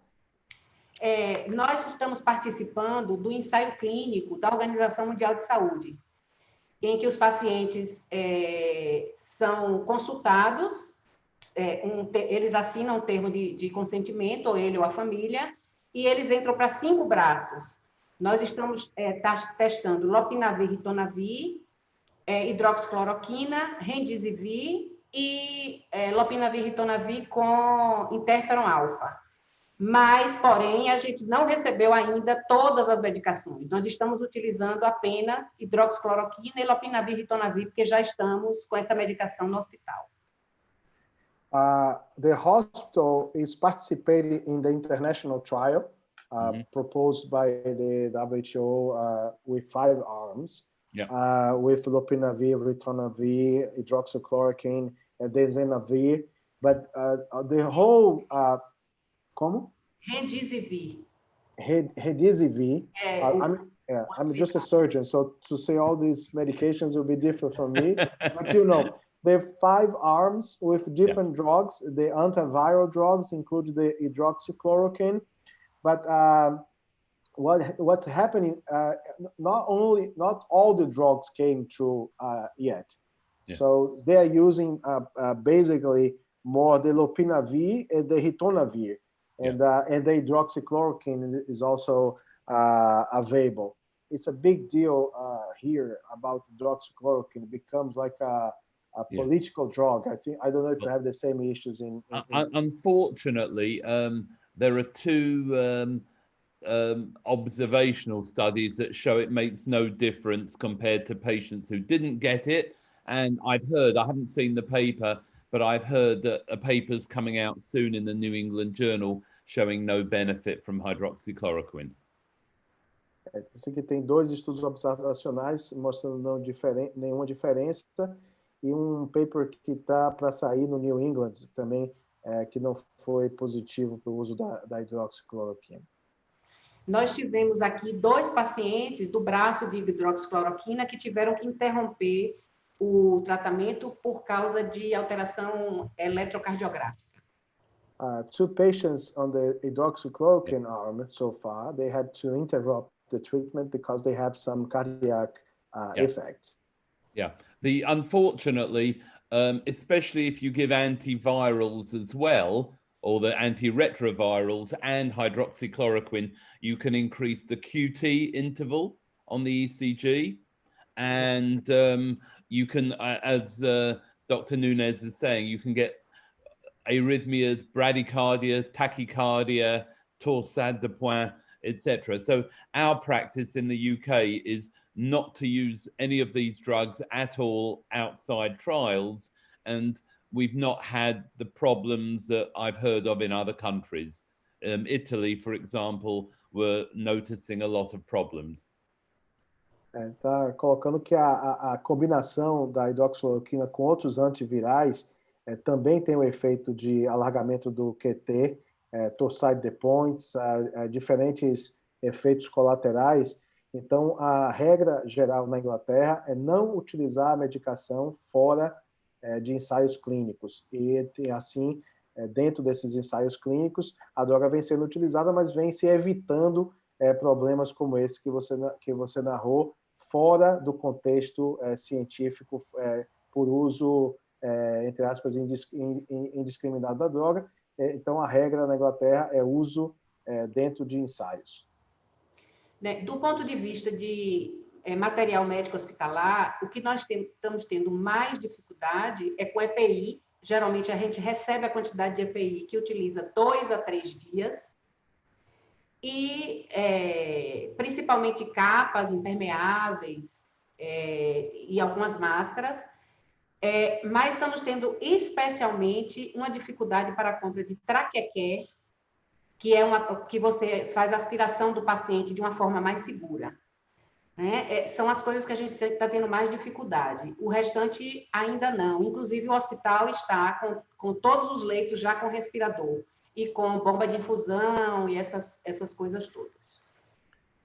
In terms of equipment, the hospital is facing problems with the APIs, especially one catheter that's specifically designed to aspiration, to the trachea care, to do suction, suction catheters. Those suction catheters are more difficult to find. They have the gowns and the masks, and the hospital is fully equipped in terms of ventilators and all the oxygen requirements. But the EPIs, the PPE actually, it's a problem that every 2 or 3 days they have new supplies of PPEs. Yeah. No. Okay. Yeah, no, we've had, again, we've had intermittent problems with, some drugs and some pieces of equipment, like renal replacement therapy has been one of the big problems in London. Isso foi também um dos grandes problemas que eles enfrentaram lá em Londres. Bom, uma coisa que eu queria comentar é a questão do CPAP. Primeiro, eu queria fazer uma pergunta, saber se o CPAP é uma coisa que é utilizada porque ela é boa ou só para suprir falta de respirador. That's a good question. She's asking a very straight. I see that she's a straight type of person, Dr. Singer. She specifically asked if CPAP is good or is being used because you don't have the ventilators. If I was a patient, I would much rather have CPAP than be intubated. And they're trying to do a trial in the UK, CPAP versus early intubation, and they're struggling to find hospitals who want to participate because we have no equipoise. So I think the people who use it would much rather see if they can cope on CPAP before they go on a ventilator. Não somente como uma opção individual, né? Ele coloca que o uso do CPAP, eles tentaram inclusive fazer uma randomização, CPAP versus ventilação, mas não conseguiram estabelecer porque não houve o equipoise, não houve a dúvida entre os especialistas que os pacientes devem tentar o CPAP e se eles não tolerarem, se eles não coping, que é o tolerar a ventilação não invasiva, é que eles utilizam a ventilação mecânica. Então, acho que a resposta é que o CPAP é sim indicado antes da ventilação mecânica, independente do uso de ventiladores. This is independent of you have ventilators or not. Yeah, you correct. Use CPAP, right? Yeah. So, in our hospital, as I mentioned in the talk, because we were using CPAP, we actually had the ventilator capacity to help other hospitals. So more than half of our ventilated patients we took from other hospitals because we could manage our use of resource better. O recurso foi melhor dimensionado no hospital do University of College porque eles estavam utilizando o CPAP, eles puderam inclusive receber pacientes para serem intubados, porque tinham ventiladores sobrando, porque eles estavam otimizados no uso do CPAP. Eu vou fazer uma pergunta aqui. I'm in particular curious when you mentioned the CPAP coping and the level of like a number of deaths that you faced on patients that were on CPAP, that you decided to not perform intubation. Can you describe better this subgroup of patients? So these are patients who are often elderly. Let me just 1 second to translate. Ele definiu ali grupo de pacientes que, depois do CPAP, eles resolveram fazer terminalidade do cuidado e não intubaram esses pacientes, grupo de pacientes. Então, eu estou perguntando qual foi a particularidade desse grupo de pacientes que usou o CPAP e morreu sem ir para a ventilação. Go ahead, doctor. Yeah, no, thank you. No, these are patients who are often elderly and they have underlying comorbidity, COPD, renal dysfunction, heart dysfunction, who that they may not do well if they get ventilated, and especially with COVID, it's very severe. So these patients, we offer CPAP to see if they can turn round, and the proportion do turn round. In fact, one old lady who, again, she was not for intubation, but she did well. And apparently, I was told the other day, her daughter had a baby and called the baby Mervyn. So, which is a nice story. That's nice.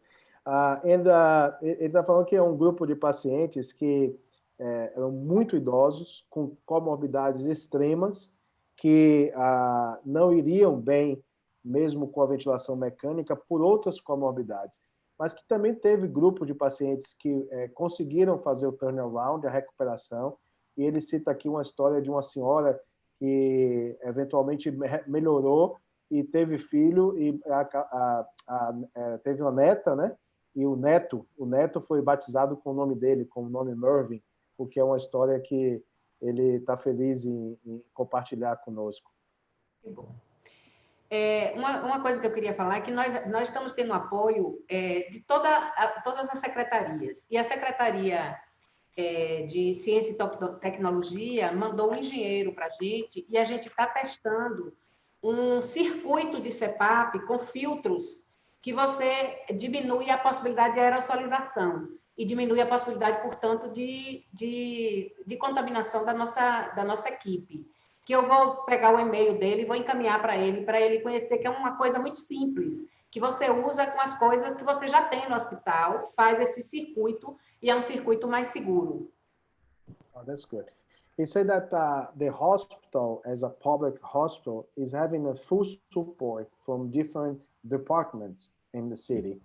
And the science and technology department, they sent over an engineer, and this engineer is designing or is already done with a circuit that can put all the CPAP machines together in a way that they will minimize the amount of droplets around. And she would like to send over to you an email with this to have your opinion about it. Yeah. Thank you. Obrigado. Está agradecendo e vai ficar aguardando, né, o e-mail. Eu tenho a equipe do hospital está assistindo a aula e algumas perguntas chegaram, e eu queria fazer uma pergunta chegou pela nossa neurologista. Se o senhor tem visto manifestações neurológicas, o senhor falou de encefalite, nós também já tivemos um paciente com encefalite, com alteração licórica e com Covid positivo, mas ela pergunta se o senhor tem visto AVC isquêmico, hemorragias e síndrome de Guillain-Barré, secundária ao Covid. The team of the hospital is also watching the presentation, and the neurologist is asking about other neuro effects, like ischemic CVA or Guillain-Barré syndrome, all the types of neural effects besides the encephalitis that you mentioned. No, absolutely. We're seeing some strokes, some from thrombosis, some from, but not many, but other hospitals have had bleeds from over anticoagulation. I think we are seeing some people who are very weak, and again, Guillain-Barré is reported in these patients, but also it could be part of a critical illness, polyneuropathy, myopathy. And some patients are very slow to wake, and we are worried that they have an encephalitis, an encephalopathy. Although the CT scan doesn't look particularly abnormal, we've not, in our hospital, not been doing many MRIs because of the logistic challenge. Diz que tem visto vários relatos, de AVC, de sangramento por uma alta dose aí de anticoagulante, que essa recuperação lenta dos pacientes tem feito aí o questionamento se esse despertar lento não está também relacionado à encefalopatia, e que uma coisa que tem sido difícil no julgamento é que muitos pacientes não são submetidos, a maioria deles não é submetida à ressonância por questões logísticas locais. Então, existe aí uma deficiência, uma determinada falta de informação do ponto de vista de exame, né? Mas que ele vê sim acontecer, mas que o Guillain-Barré, por exemplo, ele questiona se não está relacionada a uma doença crônica, uma doença grave, né? Que quando se prolonga leva à ocorrência do Guillain-Barré. O último comentário que eu queria fazer é acerca da questão da humanização, né? A gente tem tido muito problema com esse paciente porque ele não recebe visita. Nós montamos um time, nós tínhamos um ambulatório de hanseníase muito grande, então alguns médicos desse ambulatório, ortopedistas, dermatologistas e outros médicos do nosso staff que têm algumas comorbidades, nós formamos um time para esses médicos entrarem em contato com a família e passarem o boletim, né? E no óbito, entra apenas um familiar que reconhece o corpo. Então, isso é uma dificuldade realmente, porque você perde aquele princípio que a gente tem, inclusive no Sistema Único de Saúde, que é o princípio da humanização da assistência. Yeah. She's asking one thing, Dr. Singer, which is related to the humanize the treatment. How one of the principles of the unified health system in Brazil is to have the human care, and she's having several issues how to deal with this communication, and also they have physicians, they are older, they have to step out because of the risks of infection, and they train to have those physicians that are taking care of all the infection disease before, to have this communication with families. And in the time of death, they also have just one person that can come in to communicate, and she wants to hear a little bit more about this human touch during this tough process. No, absolutely. It's very, very difficult for the families.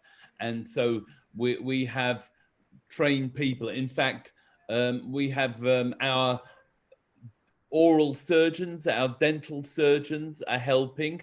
And so we make sure that every day a doctor talks and gives an update to the family member. As I mentioned in my talk, we're using iPads, and if the patient has a mobile phone, and we use FaceTime. So we try very hard to make sure there's good communication. And if it comes to bad news, again, we use in the UK, we have a very good palliative care doctor and nurse service. And so we try and make sure that families are prepared, they understand what situation their loved one is in. Aqui reforçando, né, o uso da tecnologia, dos iPads, da comunicação frequente para poder tentar minimizar essas questões que você citou, Celci. Ótimo. Nós estamos agora com um grupo também fazendo um projeto de paliação, que a gente tinha a pretensão de fazer no hospital anteriormente e agora estamos tentando ver se a gente coloca em prática. She's also, she had this program for palliative care that was in process before, and now she's trying to landing the project as fast as possible. Dr. Singer, eu vou perguntar aqui uma pergunta do Ricardo Figueiredo, que está aqui no chat, que é um médico conhecido nosso, que cuida de pacientes com Covid, e ele está narrando aqui brevemente e faz uma pergunta. Dr. Singer, there is a physician, is also a friend of ours, that's taking care of a patient, 48 years old, with extensive pulmonary damage from COVID-19. The D-dimer is elevated. There is also increase on the O2, and he's in the 14 days of the beginning of the symptoms. There is some clinical improvement, and the inflammatory markers decrease a little bit. But the last 3 days, they observe a very higher curve for the D-dimer, comes to 3,000 to 6,000. And he's already doing enoxaparin 40 milligrams a day. The CT is not showing any emboli. All the tests are okay, but he's asking specifically if there is a correlation of the higher levels of D-dimer with severe embolic events in the next 30 days, and if is there any specific recommendation for home prophylaxis 20 days after discharge? How you manage prophylaxis for embolism afterwards? Yeah, no, that's a very good question. Being brutally honest, we don't know the answer. Our physicians are continuing. So in the higher risk patients, they are continuing, as you're suggesting, for a few weeks afterwards to continue taking it, because the prothrombotic tendency can last for several weeks, maybe even longer. And again, we're seeing now patients who have gone home. One of my respiratory physician colleagues is seeing they're seeing a lot of cryptogenic organizing pneumonia late. You know, patients who have been discharged are coming back. As we mentioned earlier, a lot of patients have pulmonary emboli, but also deep vein thrombosis.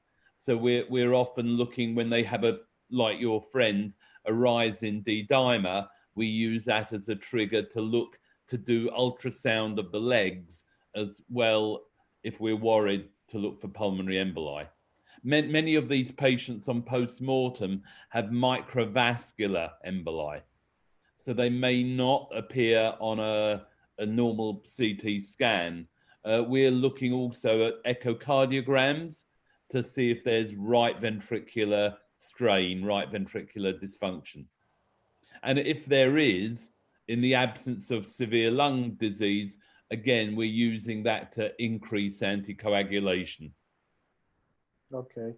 Basicamente, Ricardo, da sua pergunta, só traduzindo aqui para todos, é que o mecanismo de anticoagulação não está claro, né? Não tem uma resposta definitiva de como lidar com essa situação do aumento do D-dímero e a chance maior em termos de terapia, mas que, na opinião dele, parece sim haver lógica de você permanecer com a anticoagulação diante de um D-dímero elevado, e por todas as evidências que existem de pacientes, às vezes, retornando semanas com pneumonia criptogênica, com achados que sugerem microembolia, né, que sugerem que esses pacientes têm um estado de hipercoagulabilidade a bordo, mas que ele também recomenda a utilização dos métodos usuais de procura, com ultrassom, das pernas para ver se tem alguma trombose venosa, realização da tomografia com contraste na procura de pequenos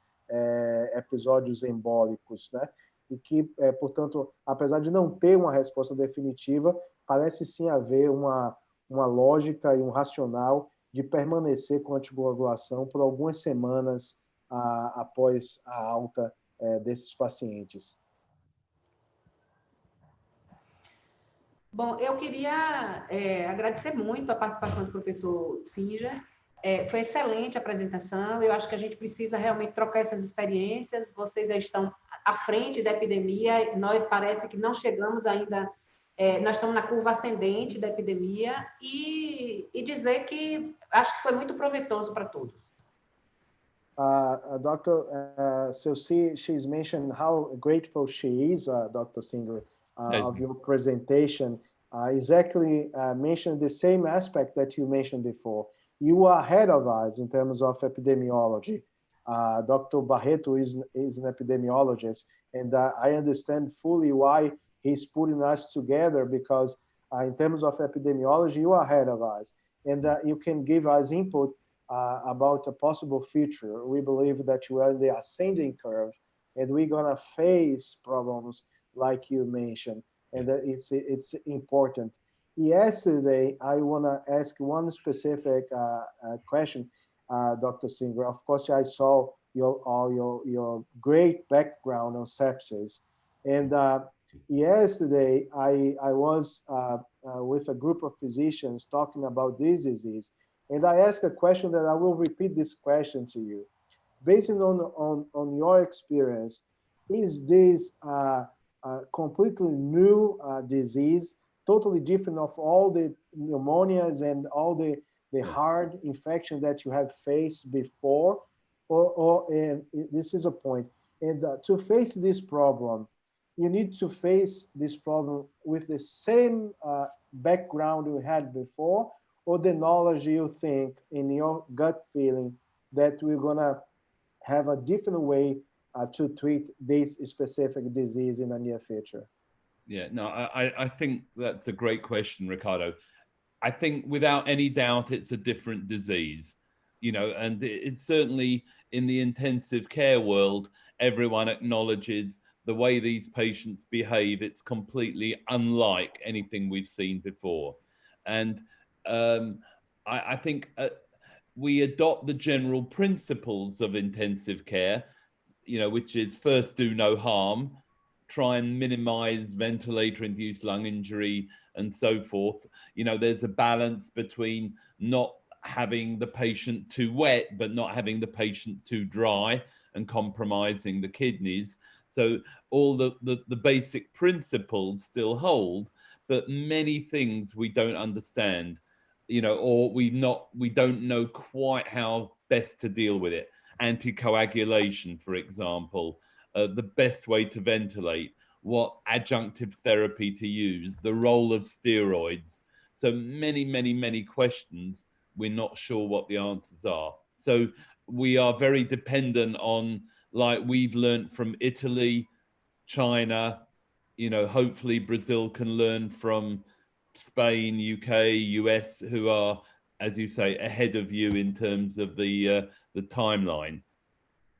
And we're learning more and more about the disease, you know, which is helpful, but, you know, it is a new disease. We absolutely don't have the answers.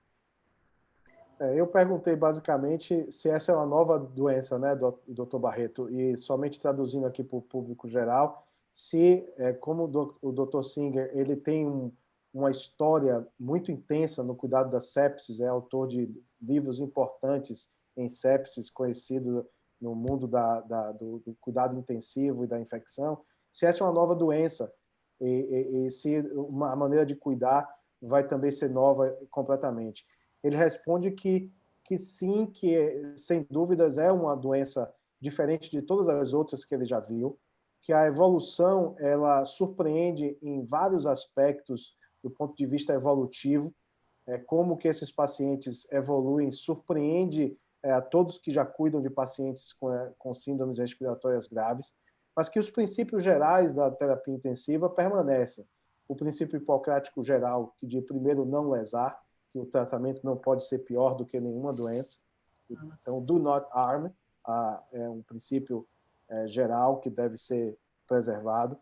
Que existe aí a necessidade de preservação da ventilação, do dano pulmonar pela ventilação, minimizar esse dano. O princípio do balanço hídrico zerado, nem deixar o paciente com muito líquido, nem deixar ele tão seco que comprometa a função renal, mas que muitas coisas não são compreendidas dessa doença. Uma delas, por exemplo, é essa questão da coagulação, mas que certamente o ritmo da doença está levando a um entendimento melhor, cada vez melhor, e essa troca de experiência do Brasil com Londres, de Londres com a Itália, da Itália com a China, etc., tem permitido um aprendizado constante de, por exemplo, qual a melhor maneira de ventilar esse paciente, que foi uma das coisas que nós conversamos bastante aqui. Então, eu queria, Barreto, lhe passar a palavra definitivamente e agradecer mais uma vez que, se existe um benefício, diria que secundário talvez desse problema todo, é a capacidade dessa doença estar tornando possível essa interação entre cirurgiões, epidemiologistas, pessoas da doença infecciosa, os infectologistas. Nós, de fato, estamos trabalhando como devíamos sempre trabalhar, mas essa doença tem permitido o acirramento dessas relações e eu tenho aprendido muito com ela. Muito obrigado, Dr. Barreto. I was just saying, Dr. Singer, how much I'm learning with all this integration of different specialties, and we can consider this a secondary benefit of this crazy disease that we are facing. And I'm saying thank you to Dr. Barreto again. Thank you.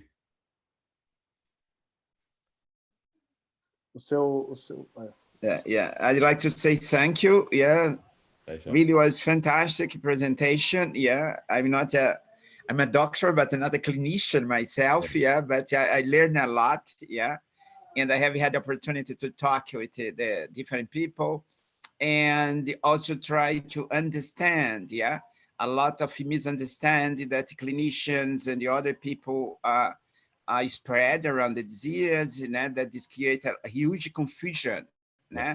And I think it's part of our role as researchers, as academics, people, try to contribute, to clarify, and to give hopes, but never false hopes to the people, And I think this experience to learn over time, because my feel is that it's like a monster, that is moving around the world, but you have some gap of time, that to learn very quickly, what is going on, it's a vast literature is coming, a lot of comments, a lot of good things and bad things. Now you need to select that to know.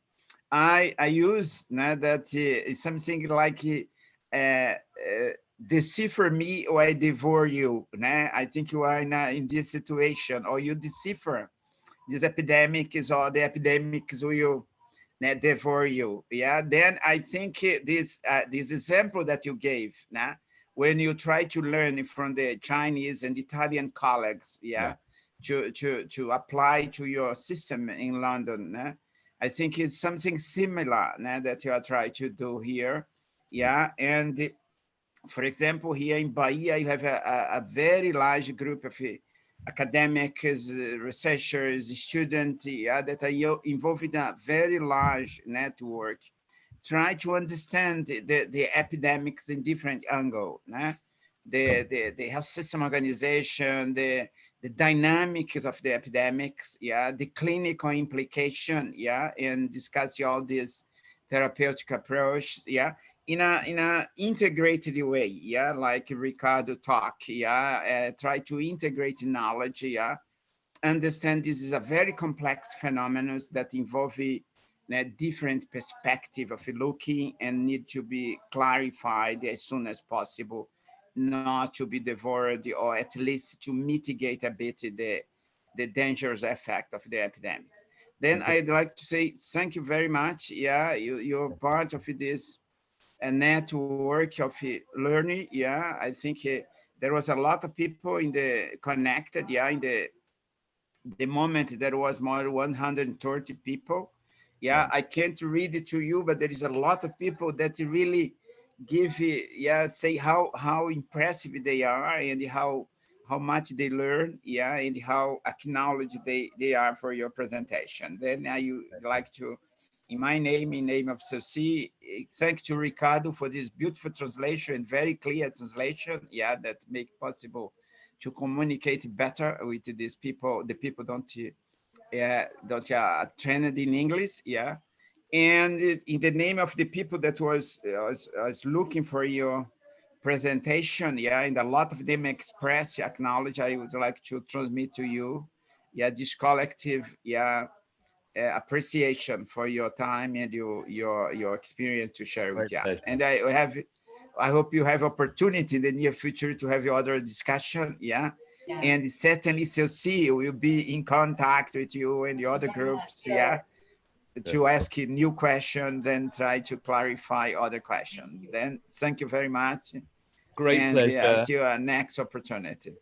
Thank you. Dr. Singer, Salvador is the first and the best city in Brazil. You have to come here, okay? To visit the Cotumaia in the near future. You do a Natal is good. Natal is good. Salvador is much better. Much better. Okay? I'll remember that. Thank you. Obrigado. Right. Okay, bye bye. Grande abraço. Grande abraço. Bye bye.